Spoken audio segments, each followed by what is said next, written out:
He's a multi-millionaire, entrepreneur, and a Shark Tank judge. Mark Cuban was on this show. Jeff, I'm not the first shark to be on your show. You are the good-looking one. Robert Herjavec sharing his secret to success. Would you be as happy if you weren't worth millions and millions of dollars? I'm a pretty happy guy. That's one of the keys to success. And he's taking pitches from us.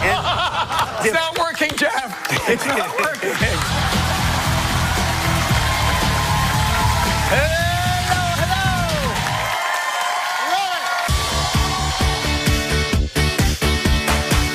All right, a little about me. I'm recently married. I work with my wife on this show, and I'm learning how to be a dad to two amazing kids in a blended family. I'm hosting a talk show because there's a lot to talk about. This is The Adventure.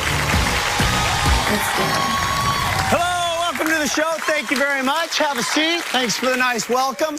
Very excited today because we have one of the stars from one of my favorite shows. I watch it every Friday night. You can test me. I'm not just saying this because it's written on a prompter. It's called Shark Tank. It's on ABC. Robert Herjavec is here. I would say that Robert is, if you know the show, he's the nice guy. He's the guy in the end, good-looking guy, really rich, and he always finds something nice to say in what is a cutthroat show. And I love it. And we have a little, we're gonna pitch him a couple of ideas today that some people have. Who knows? Maybe he'll want to invest, or maybe he'll say, as they say on the show, for that reason, I'm out. Either way, I'm excited to have him. Today, he is a multi-millionaire businessman and was just named Entrepreneur of the Year. But Shark Tank host. He's not a host. He's like a shark. What is he? What is he on Shark Tank? You're not a host, you're a shark. He's a shark. Robert Herjavec's rise to magnificent success did not happen overnight. Roll it. One word summarizes Robert Herjavec: driven. He remembers when he was 8 in 1970, sailing from Croatia to Canada with his family. They arrived with nothing but their clothes. Through hard work, they built a better life and sent Robert to college. He founded his own internet security company in 1990, then sold the venture to AT&T for $30 million. But even after he'd made his millions, he didn't rest. His entrepreneurial knack caught the eye of super producer Mark Burnett, who asked Robert to be one of the big fish on ABC's hit show, Shark Tank. Take an average bozo like Robert. All right, I'll step on. There you go. And then bend the knees, get into your carve and your surfing motion. Look at him. Woo! Yeah? I remember that episode. Okay, we're back. Robert is here. I said at the top of the show, I am a super fan of the show. It is we're lame enough to only do one thing on Friday night. And nobody's lame that watches our show, Jeff. Come on. Good point. Right. You know what I meant? It's like Friday night, and our date night is Shark Tank, and we sit on the couch, and this is what we do. We pause the show with our kids. We pause it when they first pitch you, and we say, who's in? Anybody interested? Then they pitch you a little further, and then before you guys decide, how you're going to mix it up, we guess if you'll like it or if Cuban will like it. How often are you right? It depends. You guys do tend to like certain things. We do. We're pretty unpredictable sometimes. Sometimes you think that we're going to go for something and it's completely out of the blue. So who writes the check in your household if you buy something? If we buy something, well, it depends which one of it. If it's the kids, we say, how much of your money would you be willing to invest? Ooh. But there's 6. Ada will say something like $100 million. I'll say, okay, you don't have. It's like my daughter, my 14-year-old. Daddy, is he a billionaire? She thinks everybody is a billionaire today. And that's part of the problem with media. I think that people watch our show sometimes and they think it's really easy. But it's really hard. It's really hard. But you remind me that in America, and this show's on in many countries, you're on the same version in Canada, it is possible. You have to work, and you do have to have an idea, but it's possible. It's possible. And, I was just talking to Mark about this. I think one of the things that scares me about America today is that success is becoming a dirty word. I make no apologies for my money. I make no apologies. I make no apologies for my success. My dad came here with nothing, and I came here with nothing. And I don't know. You mean nothing? Oh, my friend, I mean nothing. And it was really hard. And what a great country, America, Canada, that you can get to where I am today. You know, I wake up every day and I think, isn't this great? I'm as happy every day as I was the day before. Would you wonderful. be as happy if you weren't worth millions and millions of dollars? I'm a pretty happy guy. Yeah. So you know, I think that's one of the keys to success. I read an article that the difference between successful people and people that struggle are successful people exude joy. Jeff, if you're not a happy guy and other people don't want to hang out with you, why would they hang out with you? Right. If you're miserable and nobody wants to spend time with you, how are you ever going to get ahead? Yeah, it's why complain? Well, and you know, I think about that a lot when you think about just the simple thing of smiling in a day, Absolutely. how it changes your day. I remember when we were really young, this lesson was taught to me by my dad, and I kind of had a miserable day at school because, you know, the kids make fun of you, you're an immigrant, you're poor. And I came home and I was feeling sorry for myself. And my dad came home. It's going to sound so melodramatic. He walked a couple of miles to the factory. He was a blue-collar guy, and I came home and he just stood there, and I was complaining about my day. Where were you living? Oh, we were living in like this stage would be 3 times the size in a little apartment. Oh my gosh. Oh, it wasn't pleasant. And my dad was just standing there, and I was complaining and feeling sorry for myself. And my dad looks at me and says, never complain.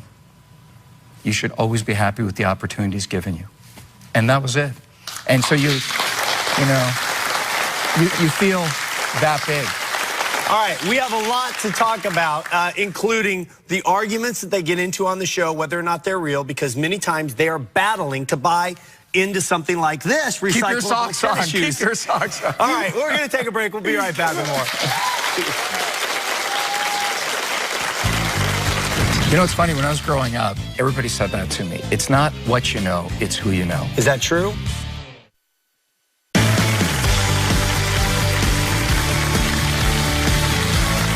We are here with investor and shark from the show Shark Tank. Am I saying your last name right? Herjavec? You know, the proper pronunciation, you'll be the only guy to ever hear this on TV, is actually Herjavec. But my dad came to the customs agent, and the guy said, "What's your name?" My dad said, Herjavec. And the guy looked at him and said, "Nobody will ever be able to say that. From now on, your name is Herjavec." Really? And that was it. And your heritage was shifted a little right there. Just a little bit. But okay. Yes, you're saying it right. Okay, so on this show, there's 5 of you sitting there, and you all... What? There's 4 other people on that show? And you all have this money and experience, enough that you could invest if you wanted to. So a guy comes up or a girl, and they pitch their product. Sometimes it appears to get very heated. It does, and what most people don't realize, and I'll tell your audience, is most people are in front of us for over an hour. Really? Because it's 5 minutes on the show. It's 5 minutes on the show, and we know nothing about them. We don't know their name. We don't know how much money they want. We don't know anything. That surprises me. I would figure you at least had a little bit of a note about something. No, it's real. It's real. And yes, it's really our money. None of my friends believe it's really our money and we know nothing about them.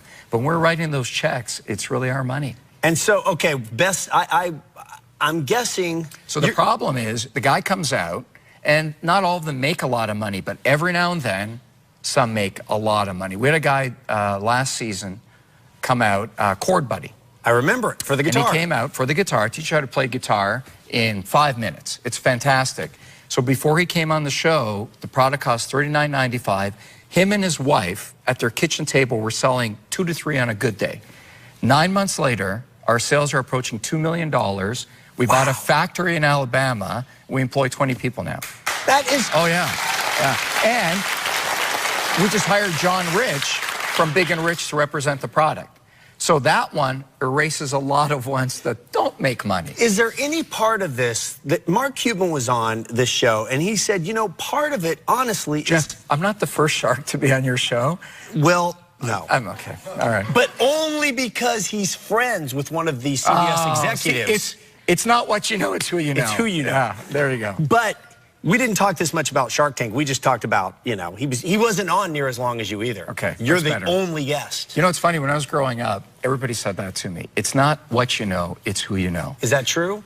So there I am. I'm 18 years old. My dad works in a factory sweeping floors, and my mom's a receptionist. So if the key to success in life is who you know, I'm in trouble. So I said to myself, I don't believe that. I believe I got to go out and become the guy that others want to get to know.